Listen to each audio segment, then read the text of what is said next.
Gender-based violence activists and several political parties have gathered outside the Krugersdorp Magistrate's court this morning ahead of the appearance of more than 80 suspects who were arrested over the weekend. The suspects were arrested following the gang rape of 8 women who were part of a production crew shooting a music video. They were working on site when the attack took place on Thursday last week near a mine dump at West Village in Krugersdorp, west of Johannesburg.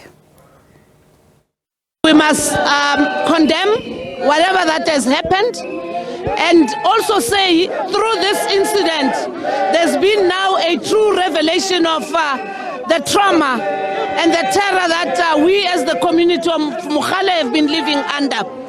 It dates as far back as prior to 1990. Right there in the mine dumps, you have 4 members of COSAS who were murdered by the apartheid system after they have failed just across the road here from torturing them. They made sure that they take them there and kill them. Today we've got our children, our girls who have been molested. This calls on all of us, especially the private sector, the mining houses, to take responsibility, and that for us as government, we need to now expropriate all those deserted mines, expropriate that land without compensation for the good of the public, make sure that they are revitalized and create jobs for our own communities. The absent mine owners have left these workers, the illegal immigrants, there without taking them back to their countries of origin. It's the exploitation that has been going on here. We are here, amongst others, to say we can't live under a reign of terror.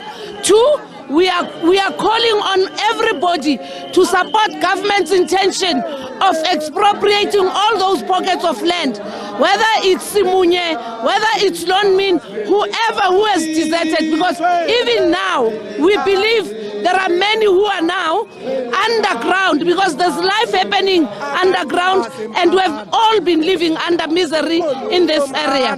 We went with the police minister yesterday to one of these abandoned mines and seen some of the artillery that was found there and firearms. What needs to be done to ensure that that illicit flow of guns and ammunition outside of the police force is curbed? We must flush out those that are there. We are calling on them being given ultimatum of a period of 7 to 14 days. Get out of those underground places that you are in.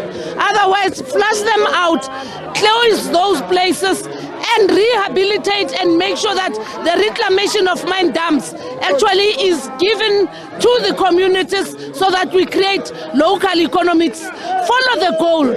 That gold that comes from these mines doesn't go to a black person somewhere in Kagiso. Follow that gold. Government must follow that gold. Thirdly, that ammunition, they must be interrogated harder and harder to reveal where they get these firearms from and the artillery. Maintain and manage our borders. Maintain and manage our borders. Fourthly, let's talk to the sending countries, because this is also going to strain diplomatic relations, but we can't continue suffering because of diplomatic relations. People think this is the first incident. No.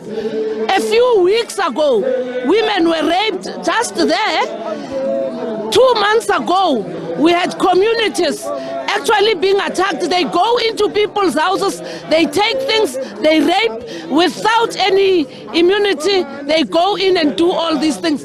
Last month, including during COVID, they will go out, take people's vehicles for them to be used as getaway cars. Intelligence community in this country must wake up and do much more serious work. But firstly, private mine owners must take responsibility. If they don't come out, expropriate without compensation for the good of public use. Provide rape kits to our police stations. Very few of our police stations have got sufficient rape kits. Our message is clear. Borders must be managed. We are having this crisis because our borders are not properly managed. People come and go as they please. And we are so disappointed to see ANC people here because they are the ones who are in national government. So right now, it's like ANC is demonstrating against the ANC government, whereas they are the cause. Right now, we have got people who are heavily armed in our country, you know, with AK-47s. And really, we are not safe as South Africans. We are not safe as a country. And now the problem is that this is a tip of an iceberg. There are a lot of things that are happening within our country. You know, potentially there could be terrorists that are operating within our country. So really we are saying we are not xenophobic. People, when they come to South Africa, they need to respect the laws of the country. So now, and we saw Pegitele, you know, together with the police, they are raiding, you know, where the Zamazamas are operating. What were they waiting for? Were they waiting for the 8 victims, you know, to be violated, for them to act? So now we are saying this government has failed South Africans, and change is coming.